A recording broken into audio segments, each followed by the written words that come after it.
mfite ububasha bumwambura mikrofone mu materaniro kandi ibyo ntihagire umuntu bimaza.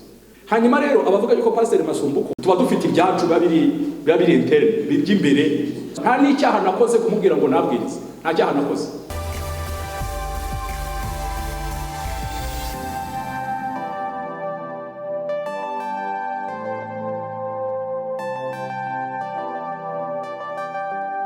Reka tubasuze kandi tubahe ikaze nshuti bakunzi bacu hano ku Ibendera TV. Nge nitwa na Cretine Rushwa.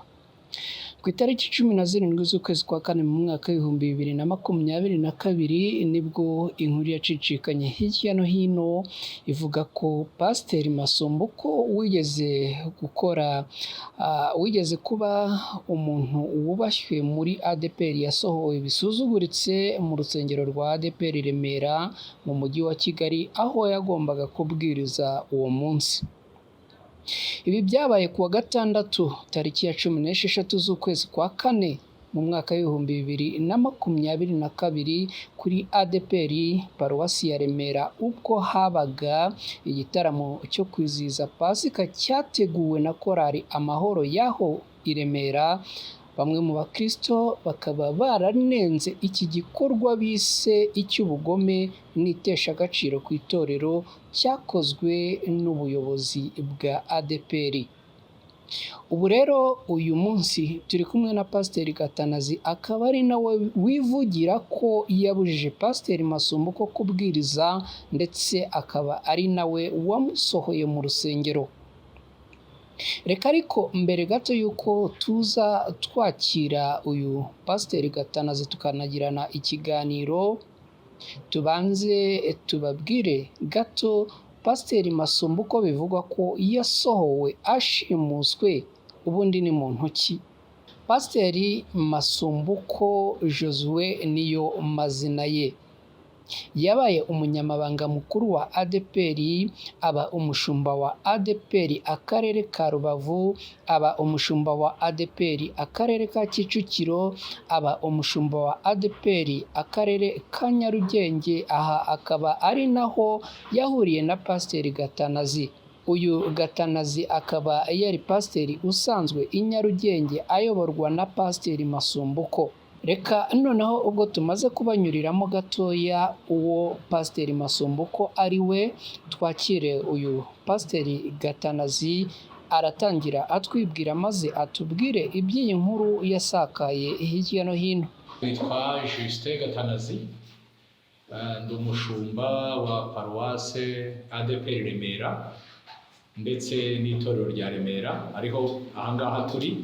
Iby'inkuru yavugiwe hano cyane mu binyamakuru y'umupasiteri witwa Masumbuko. Mu by'ukuri nk'uko nababwiye, ndi umushumba w'itorero rya Remera na paruwasi ya Remera. Mu nshingano mfite inshingano zo kubahiriza icyerekezo cy'itorero Adepr. Mfite inshingano zo kubahiriza indangagaciro z'itorero Adepr. Mfite inshingano zo kubahiriza kirazira z'itorero Adepr. Mfite inshingano zo kubahiriza imyizerere shingiro y'itorero Adepr ishingiye kuri Bibiliya. Kandi mfite inshingano zo guhugura umuntu wese watandukiriye ibyo byose, ndetse byaba na ngombwa no kumuha. Ubwo nabanje mu buryo muri rusange ikibazo cyo ngo ndibuze kukigeraho.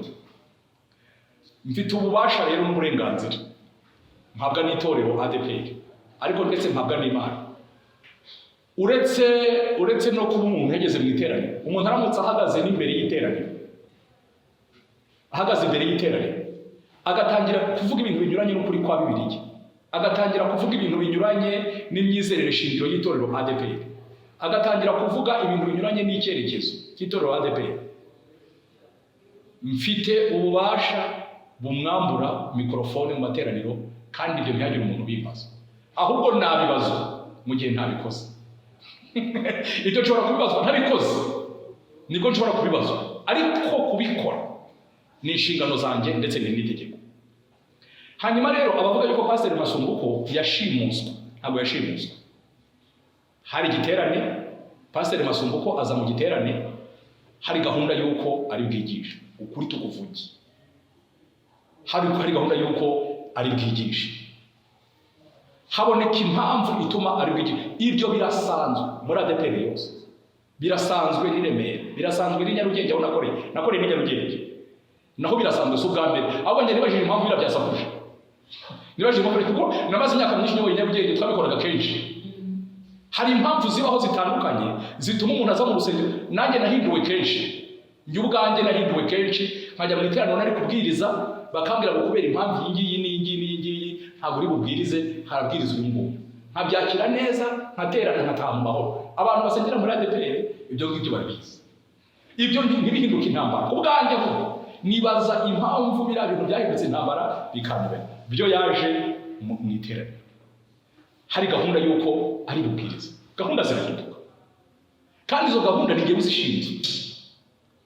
Ndamusobanurira, naramuhamagaye ndamusobanurira, ndamubwira kubera iyi mpamvu niyi ntabwo uri buze kubwiriza nk'uko wari wageze gute wabiteguye. Masumbuko ni umupasitori uri muri Adepr, ufite inzego zimukuriye, ufite inzego zimuyobora, ufite inzego zishyiraho umurongo, uri buze kugenderwaho. Ndamubwira ntabwo ari wowe, ahubwo hari buze kubwiriza uyu nguyu, nuko gahunda ihindutse. Bisanzwe bikorwa, bisanzwe biba, biri mu nshingano zanjye. Ni ngewe upanga abantu bigisha kandi bibaye ngombwa no ku munota wa nyuma namuhindura, bibaye ngombwa amateraniro namuhindura. Rero icyo bavuga ko yashimuswe ntiyashimuswe, icyo bavuga yuko yari yageze ku ruhimbi, nta ruhimbi yari yagezeho, yari ari mu materaniro bisanzwe abandi bantu bose. Hanyuma nk'ubuyobozi bumuyoboye tumubwira ko uwo munsi atari buze kubwiriza. Ni ibintu bisanzwe kubera impamvu zari zihari ntifuje gutangaza, nta kindi kidasanzwe cyabaye, nicyo cyabaye. Ndumva gisubije. Naho impamvu zo ziri interne mu buyobozi, tuba dufite ibyacu biba biri interne by'imbere. Biro bisanzwe kandi biri no mu nshingano zanjye. Nta n'icyaha nakoze kumubwira ngo nabwirize, nta cyaha nakoze. Nsanzwe mbikora kandi nzakomeza mbikora mu gihe bizaba ari ngombwa no ku bandi bantu.